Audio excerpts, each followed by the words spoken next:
দিল্লি বিস্ফোরণ কাণ্ডে একের পর এক চাঞ্চল্যকর তথ্য সামনে আসছে। জৈশ-ই মোহাম্মদের ফরিদাবাদ সাহারানপুর মডিউলের বিস্ফোরক তথ্য এবার ফাঁস হয়েছে। বিশেষ এনক্রিপ্টেড মেসেঞ্জার অ্যাপের মাধ্যমে জৈশ হ্যান্ডলারদের সঙ্গে ধৃত এই চিকিৎসকরা যোগাযোগ রাখত। সেশন নামে একটি এনক্রিপ্টেড মেসেঞ্জার অ্যাপের সাহায্যে এই যোগাযোগ তারা রাখত, এই অ্যাপ তারা ব্যবহার করত এবং সেক্ষেত্রে কোনো রকম মোবাইল নাম্বারের প্রয়োজনও কিন্তু ছিল না, এমনটাই জানা যাচ্ছে। বিস্ফোরণের মাস্টারমাইন্ড উমর এবং মুজাম্মেল তারা কিন্তু জৈশ হ্যান্ডলারদের সঙ্গে এই সেশন নামক স্পেশালি এনক্রিপ্টেড অ্যাপের মাধ্যমে যোগাযোগ রাখত বলে ইতিমধ্যেই তদন্তকারীরা জানতে পেরেছেন। কথা বলবো, আমাদের সঙ্গে এই মুহূর্তে টেলিফোন লাইনে রয়েছেন সাইবার বিশেষজ্ঞ সন্দীপ সেনগুপ্ত। সন্দীপ বাবু, নিঃসন্দেহে নিজেদের পরিচয় গোপন করতে, তথ্য আদান প্রদান করতে, সেই তথ্যকে সুরক্ষিত রাখতে স্পেশালি এনক্রিপ্টেড অ্যাপ এরা ব্যবহার করত। যেমনটা জানা যাচ্ছে যে তদন্তকারীরা এবার এটা ডিকোড করার চেষ্টা করবেন। কি সেই পন্থা যদি আমাদের একটু বলে দেন। দেখুন, এখানে তিনটে সমস্যা আছে। আগে সমস্যাগুলো বলি। প্রথম তো হচ্ছে এই টেলিগ্রাম সেশন বা এই ধরনের বেশ কিছু অ্যাপ আছে যেখানে মোবাইল নাম্বারটাকে হাইড করে দুটো প্রোফাইল বানিয়ে নিজেদের মধ্যে চ্যাট করা যায় এবং সেখানে যেহেতু এন্ড টু এন্ড এনক্রিপশন আছে, ওখানে কি চ্যাটিং চলছে সেটা বোঝা যায় না। আর নাম্বার টু হচ্ছে আজকে মোবাইল নাম্বারটা যদি ধরা যায় না, ওর পিছনে কোনো কেওয়াইসি থাকে না, তো যে কোনো র্যান্ডাম দুজন মানুষ কিন্তু কথা বলতে পারে। আরেকটা সবচেয়ে বড় প্রবলেম হচ্ছে এই ধরনের যে সমস্ত চ্যাট মেসেঞ্জার গুলো আছে তাকে যদি পুলিশ যোগাযোগ করে তাহলে ওরা খুব একটা বেশি ল এনফোর্সমেন্টকে কোনো সাহায্য করে না বা কোনো ইনফরমেশন শেয়ার করে না যে কোন আইপি থেকে এরা আসছে। তো যেহেতু আইপি ট্র্যাক করা যাচ্ছে না, যেহেতু এদেরকে এদের লোকেশনটা ট্র্যাক করা যাচ্ছে না এবং যেহেতু এদের মেসেজটা ইন্টারসেপ্ট করা যাচ্ছে না, সেহেতু কিন্তু এইখানটায় এই মেসেজগুলোকে কিন্তু এরা খুব সিকিউরলি এরা কমিউনিকেট করে কিন্তু ল এনফোর্সমেন্টের বাউন্ডারির বাইরের থেকে।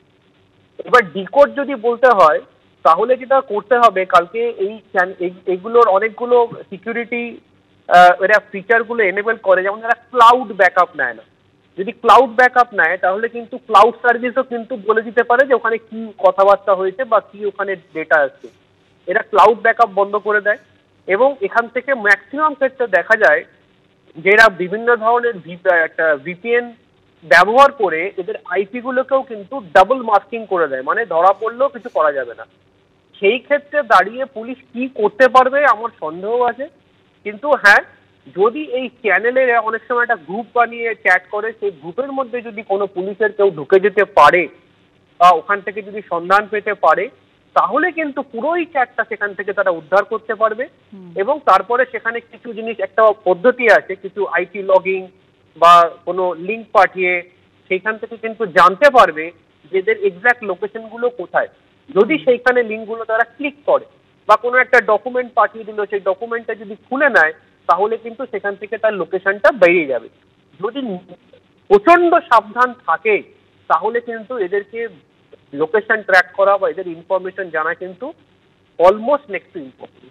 জৈশ-ই মোহাম্মদের এই যে ফরিদাবাদ সাহারানপুর মডিউল, তার একাধিক তথ্য কিন্তু এবার সামনে আসছে। 72 ঘন্টা পেরোচ্ছে প্রায়, আর তখন কিন্তু জানা যাচ্ছে যে স্পেশালি এনক্রিপ্টেড মেসেঞ্জার অ্যাপের মাধ্যমে জৈশ যে হ্যান্ডলাররা ছিল তাদের সঙ্গেই ধৃত চিকিৎসকরা তারা কিন্তু যোগাযোগ রেখে এসেছিল এবং সেশন নামে যে এনক্রিপ্টেড মেসেঞ্জার অ্যাপ রয়েছে তার মাধ্যমেই মূলত এরা যোগাযোগ স্থাপন করত হ্যান্ডলারদের সঙ্গে। বিস্ফোরণের মাস্টারমাইন্ড উমর এবং মুজাম্মেল তারাই কিন্তু মূলত এই কাজ করত বলে তদন্তকারীরা জানতে পেরেছেন।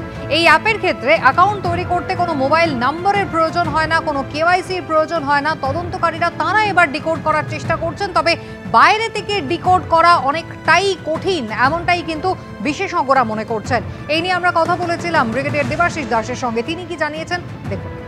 এই পার্টিকুলার অ্যাপটি একদম নতুন আনকরা ব্যাপার হয়েছে।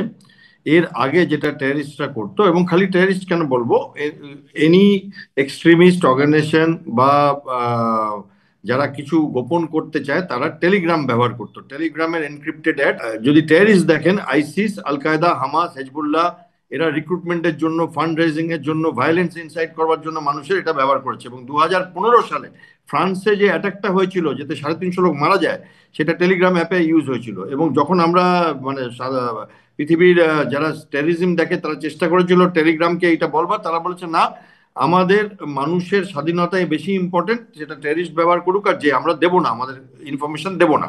এবং এখন এটা আরো অ্যাডভান্সড ভার্সন যেটা আমি জানতে পারছি, আজকে এই যে আপনাদের মাধ্যমে জানতে পারছি, যেটাতে কোনো নম্বরও লাগছে না এবং কোনো অ্যাকাউন্টেবিলিটিও নেই এবং ধরা পড়বার কোনো চান্স নেই। এবার কেন ব্যবহার করা হয় এটা? এটা হচ্ছে ফান্ডিং এর জন্য, সিক্রেট মিটিংস এর জন্য, ক্রাউড ফান্ডিং এর জন্য, মানুষকে এক জায়গায় জড়ো করবার জন্য, এবং পুলিশ এবং ইনভেস্টিগেটিভ এজেন্সি যারা থাকে তারা নাস্তানাবুদ হয়ে যায়। কারণ এখন দেখা যাচ্ছে টেররিস্টরা আমাদের এক স্টেপ আগে, সব সময় এক স্টেপ আগে আছে। এই টেকনোলজি ব্যবহার করে এই রকম ভাবে নিখুঁতভাবে পরিকল্পনা করে একটা জায়গায় পৌঁছে দেওয়া হচ্ছে যেখানে কোনো মানুষকে তার মানে কুকর্মের জন্য ধরাটা সাধারণ পুলিশদের মুশকিল হয়ে যাচ্ছে। তাদেরও প্রচুর ট্রেনিং দরকার, এক্সপোজার দরকার, এবং দিনের থেকে দিন আমরা যদি দেখি প্রাইভেসি ফিচার্স বেড়ে যাচ্ছে এবং ওপেন এই ব্ল্যাক ওয়েবে, ডার্ক ওয়েবে এবং এইরকম অ্যাপে ড্রাগ বিক্রি হচ্ছে, অস্ত্র শস্ত্র বিক্রি হচ্ছে, মার্ডারের কন্ট্রাক্ট নেওয়া হচ্ছে এবং ক্রিমিনালরা থ্রাইভ করছে। এবং পেমেন্ট শুনছি নাকি বিটকয়েনে দেওয়া হচ্ছে, পেমেন্ট শুনছি নাকি হাওয়ালা করে দেওয়া হচ্ছে। খালি ভারতবর্ষের না, ভারতবর্ষের তো বটেই, বাট সারা পৃথিবীর যারা টেররিজমের বিরুদ্ধে কাজ করছে তাদের পক্ষে একটা খুব বড় চ্যালেঞ্জ হয়ে দাঁড়াচ্ছে।